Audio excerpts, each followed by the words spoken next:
What's going on, guys? Andrew of Newbar Gaming back here, and today we're going to be talking about some Yu-Gi-Oh! Vrains episode 86, which is the beginning of our duel between Spectre and Lightning. Now, this episode on the whole I thought was pretty darn good, but a lot of that's because I enjoy Spectre's character a good bit. I think he adds a lot of interesting flair to what's going on, and it's always kind of hard to tell whether he's being completely truthful or spinning the truth in order to manipulate you. So let's go ahead and start from the beginning of this episode, which basically sees everybody from Playmaker's gang, with the exception of Aoi because she dueled Haru in the last episode, going up against various incarnations of Bit and Boot, right? They end up winning everything else, so Lightning's staring at a really odd situation here with, oh crap, I have a lot of other duelists coming for me, I'm literally outnumbered right now. So his plan actually gets rather clever from there. He uses a series of data to separate them and isolate each of these duelists into their own space.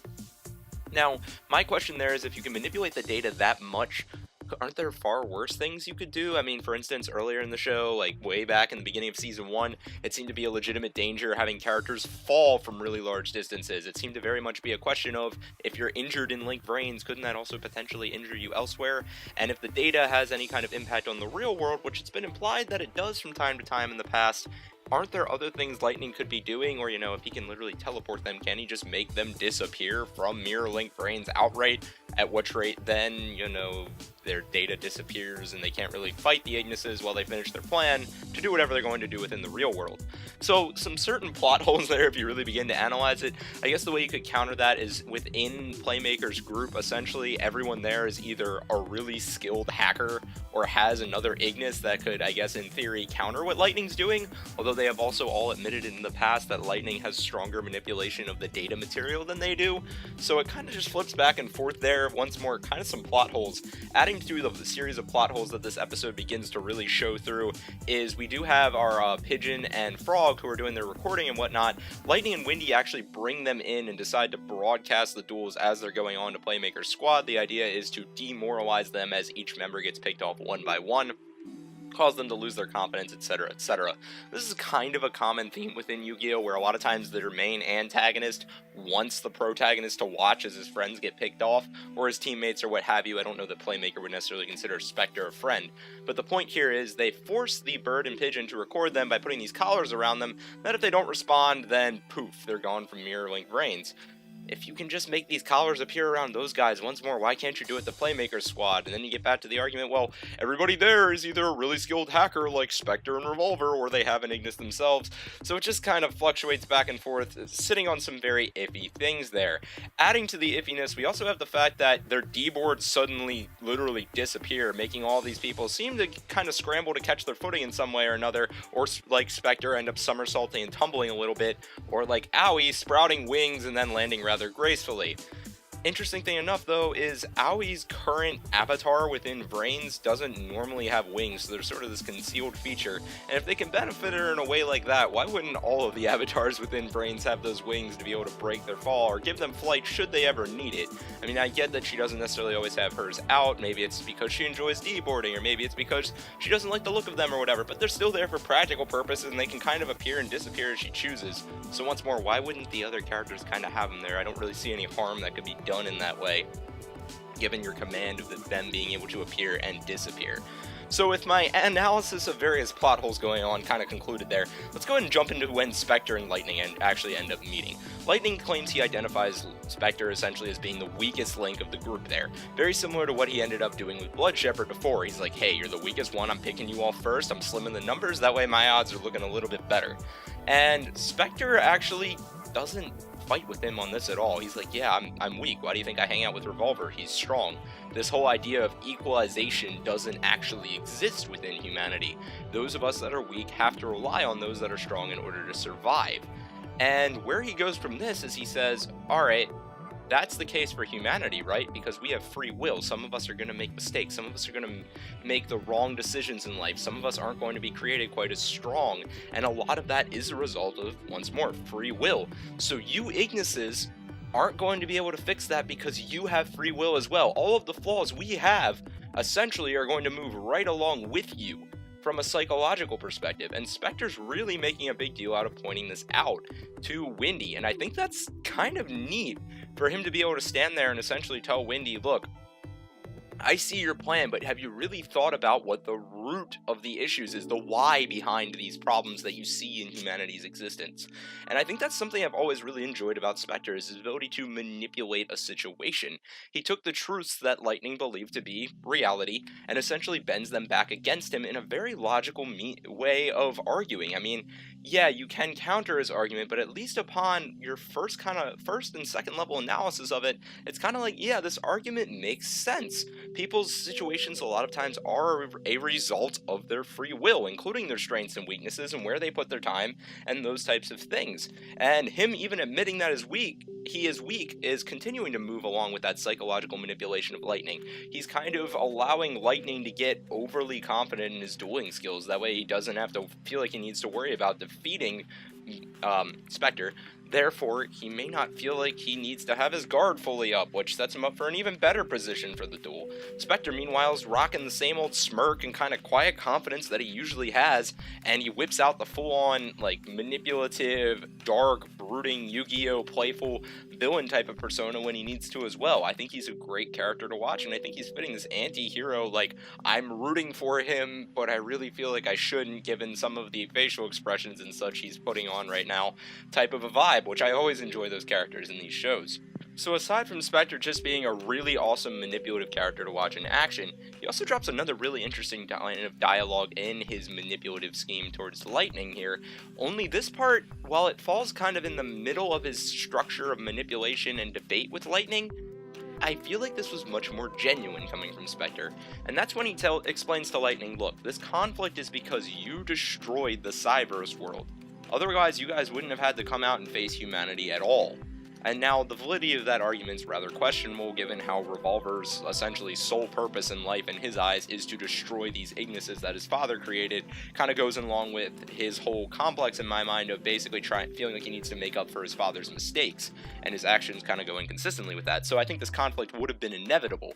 But still, the fact that Spectre seems upset by the fact that Lightning is hunting down the Ignises that are essentially innocent, such as Earth, really says something to me. If you combine that with the fact that he cringed in the episode where Earth was being dissected, he actually flinched and was showing some sort of pain. He seems to acknowledge here that it was more than just physical pain, and even Playmaker points out a piece of Spectre died when Earth was being dissected and essentially just turned into raw data there. This really points out to me that Spectre may be starting to show a little bit of a soft side to the Ignises, even if he doesn't want to admit it yet. I think he may acknowledge that, wait a second, Revolver here, I understand that you're trying to protect humanity, but we're seeing within this conflict that not all Ignises really are a threat to humanity. If all of them wanted us destroyed, wouldn't they all band together right now when this conflict is starting, before their numbers dwindle as a result of them splitting sides? You know, if freaking I and Flame and Aqua and Earth wanted to see humanity destroyed, wouldn't they have just sided with Lightning from the beginning? That way there was strength in numbers for their cause, rather than dividing themselves to need to split again later? So that, I think, may be what's starting to rattle through Spectre's head. I think the fact that he also felt this emotional connection to Earth that he may not have realized was there may have kind of struck him, because he was previously pointing out this whole thing about free will and how the whole distinction between humanity's mistakes and the Ignis's mistakes aren't really all that different, and the mistakes that they may be coming along with that. Well, if you start having all these similarities, free will, similar mistakes thus yield similar experiences, and potentially similar experiences to be learned, and then this idea of emotional connections thrown in, this line that they're trying to draw, the Knights of Hanoi and the Ignises respectively, between humanity and these AIs, is getting very, very thin. At which rate, one has to start to beg the question, are we just killing another form that's of equal relevance to us, or a form of life that we can relate to? You know, at what point is this no longer just as bad as killing like a dog or a cat that we really care about, or even killing a fellow human? And I don't know if these are the exact thoughts rattling through Spectre's head, but the conversation he has with Lightning certainly begins to spark this. Now, interestingly enough, to kind of lighten the tone a little bit there, as soon as Playmaker makes the observation about how a piece of Spectre died during, you know, the Earth Ignis's dissection here, I goes on to ask him, so you're saying I'm a piece of you? And Playmaker's just like, no. He just sticks to his edgy, kind of short answers to the point, making it very clear, look, I understand we're working together, but I'm not your friend. Even though deep down I probably feel we're friends, I'm never going to admit that type of personality. So that kind of adds to a little bit of the sense of humor of the show. But I liked this conversation of Spectre and Lightning a lot. I really liked the way Spectre was kind of making Lightning maybe question himself, even if he won't admit to it a little bit here.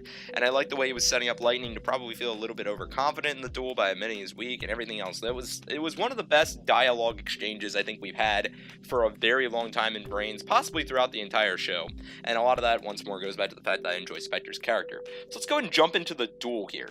Now, this went rather interestingly. Lightning, unlike in his duel against Blood Shepherd, goes all out from turn 1. He sets up a full-on U-Link involving Link arrows, Judgment arrows, that's the word I'm looking for, so that he is blocking off the extra deck monster zones from Spectre. He tells Spectre, look, I've analyzed your deck, your monsters don't have anything above 0 attack unless they're from the extra deck. I blocked that off, you literally can't attack me, I lose. Turns out Spectre sort of anticipates this, and he literally takes Judgment arrows away from Lightning. Now, this is really interesting. The bad news is this kind of spells out similar to what Mai did to Merrick in the Battle City arc, where she was, hey, you have one card that's essentially your entire strategy. I'm going to remove that and try and use it for myself, and that eventually spelled out Mai's doom because she couldn't use the Winged Dragon of Ra. She couldn't summon it. Now, unlike Mai, Spectre is able to play Judgment arrows, and before the end of this episode, he's basically turned the duel around in his favor. He's got his whole wombo combo between, like, the Leaf Knight type of monster he has, the giant tree, everything going on with doubled attack points as a result of Judgment arrows, and feeling very confident in a position of power here. He forced Lightning to use a lot of cards he wasn't anticipating to, based off his somewhat aggravated reactions there, and I think Lightning's just overall frustrated at this point, which plays perfectly into Spectre's style. It's consistent with who he is, and it works. I mean, this is what he used against Aoi. He got inside of her head and started to turn that against her. Adding to Spectre's interesting manipulation here, he identifies to Lightning, he says, look, I would go so far as to say you have some kind of a complex going on, your absolute hatred of humanity. And that, to me, spells out there's something you're not telling the world. This, once more, kind of goes along with what he did to Aoi when they dueled way back when. Spectre begins to identify that story of the Blue Angel and how that connects to her, and this very much threw Aoi off a little bit in terms of her dueling. It got through to her emotions, and I think we may be seeing the same thing happen with Lightning here, especially with the way Spectre's using Lightning's own cards against him. Now, that brings up the whole point of, if Lightning has something to hide, and he does seem to be having some sort of a quote-unquote complex here, what is the cause of that? And I think it may have something to do with the person that Lightning was based off of. Now, we know it's Jin, right? Or at least, yeah, we know it's Jin. But we don't know a whole lot about Jin's character. We have to remember Lightning is based off of Jin. We don't know a whole lot about Kusanagi's backstory prior to this either, other than the fact that he lost his brother to the Lost incident. So we don't really know what's happening here. Now, as a result, I'm wondering if that maybe influenced Lightning. We've seen that there's a definite strong connection between all the Ignises and their human counterparts. So I'm wondering if some of Lightning's pain, some of his anguish, some of his anger towards humanity is a warped version of some of the emotions that maybe Jin felt. Perhaps Jin felt spiteful and vengeful towards people such as Dr. Kogami for performing such negative experiments on him, and these were reflected in the emotions that are being shown by Lightning right now, only rather than just focusing around Kogami and the group that did this, he's instead focused on humanity as a whole because, you know, filters and everything else getting lost in translation, etc. But regardless, I think it is something to note there. We don't know a whole lot about Jin's backstory. Lightning seems like a very aggressive person. What does this say about Lightning? So this is a very interesting duel, guys. I know I kind of derailed to talk about the whole Lightning complex there, but I like the way Spectre's turned it around. Unfortunately, based off the episode previews for next time, the next episode we know to be titled Chain Destruction, it does seem like Lightning's probably going to win this. Spectre's showing some expressions there that definitely seem to be reflecting a loss. Also, the fact that the episode title is Chain Destruction, which is the name of a trap card that can be used to remove a card from the field, as well as whatever other copies you have of that card in your deck, is pretty scary for a deck like Spectre's, which is so reliant upon using the same kind of combo over and over again just by playing different copies of the same cards, that I have a feeling that may be how Lightning ends up winning. This show has also shown a habit of bringing back older powerful trap cards, or trap cards that used to be really powerful back in the day, back into the show. And as a whole, once more, I enjoyed this episode, guys. One other last point I want to kind of throw in here is the way Spectre's kind of manipulating things and throwing in all of this analysis and psychological factors into the dueling. This is something that I feel like Yu-Gi-Oh! Has tried on many times and oftentimes doesn't do super well.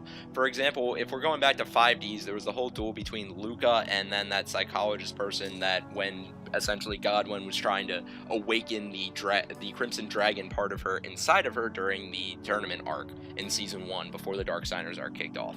And those episodes I thought were absolutely atrocious. They were just boring. The Spirit World stuff wasn't really all that interesting to watch. The duel felt like it was just kind of dragging on and on and on because of the uneventful Spirit World such, and everything else going on there, and that was meant to be another one of these psychological game duels. So I think Vrains has done a good job learning from when these shows have failed in the past.